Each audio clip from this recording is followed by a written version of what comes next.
দীর্ঘ 16-17 বছর আমরা রাজপথে দাঁড়াইতে পারি নাই। সাংবাদিক ভাইরা ঠিক মতো লিখতে পারেননি আপনারা। এখন বর্তমানে স্বাধীন দেশ, স্বাধীন মতো আপনারা লিখবেন, কোনো ভয় পাবেন না আপনারা।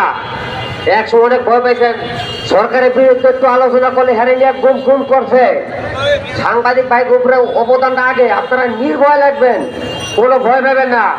আমাদের হাতের পামে আমাদের জয়নাল আবেদিন স্যার আছেন, অনেক নির্যাতন হয়েছেন জানেন। রাজপথে যে অবস্থা করছে আমরা স্যারের, যে অপমান করছে, অপমানের বিচারে বাংলাদেশ চাই।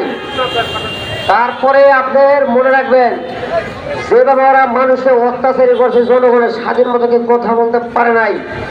আমি চাই সবার বাংলাদেশের সারা পৃথিবীর কাছে বিচার চাই।